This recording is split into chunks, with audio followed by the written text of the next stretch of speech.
Well, we have a few rounds of wintry weather for much of the U.S. as cold air takes hold overall this week.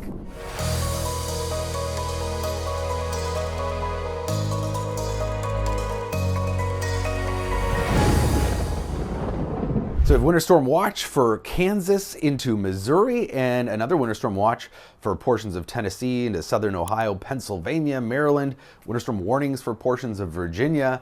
This is all on the leading edge or front of the first of a couple waves of cold air. So this first system developing today into tomorrow across the southeast, lots of rain in the southeast, snow and a wintry mix for the mid-Atlantic states, and then a bigger storm develops Kansas into Missouri, Iowa, Illinois for midweek Wednesday, and then that will continue into the northeast. And then there's another storm lined up behind that for the weekend that'll affect many areas. Right now it's pretty quiet, very fast moving air aloft though. All these heights, or basically sort of the equivalent to pressure aloft, bunched together means we've got a roaring jet stream. So any system that gets going moves very quickly. And we've got the key ingredient of lots of cold air here across the central and eastern U.S., a few waves of cold air moving in.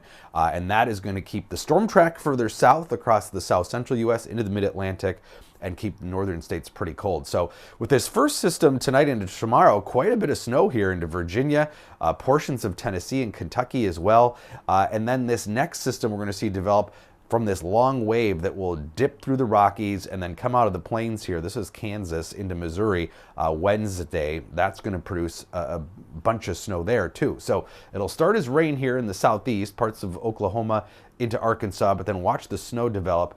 This is overnight tomorrow night into Wednesday across Kansas, Nebraska, Iowa, Missouri. Heaviest snow though across Kansas and northern Missouri with rain and ice on the southern end of that. And then that system will continue to the northeast, but we're talking about quite a bit of snow, maybe 6 to 12 inches of snow here across portions of Kansas, southern Nebraska, into northern Missouri. So places like Kansas City, again, could get walloped. They've had a couple of big storms so far this winter. And then that system, as I mentioned, will continue across the mid-Atlantic, snow and rain for DC, snow for the northeast too. And then another storm behind that, looking ahead into the weekend, will move into the northeast. Looks like this time further south, rain mostly for DC, Virginia, but more snow for the northeast. So this first round of snow for the northeast, several inches to up to 10 to 12 inches in parts of upstate New York, Vermont, New Hampshire.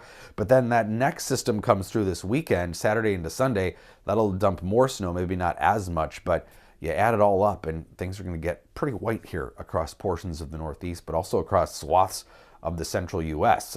Cold temperatures overall. This is averaged out through the week, Monday through Friday. Temperature anomalies well below normal temperatures for the plains into the upper Midwest, back into Western Canada and the Pacific Northwest, with just the Southeast seeing above normal temperatures. Everywhere else, though, pretty cold. But in the context of winter so far, most of us are at or above normal. Just some pockets of colder temperatures in Montana, the Western Dakotas, and portions of the Northeast. Of course, snowfall this season has been really mixed depending upon where you are. Places that normally get a lot of snow aren't seeing as much.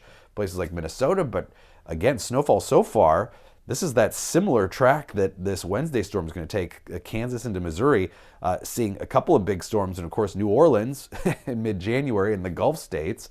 But the Northeast has seen quite a bit of snow.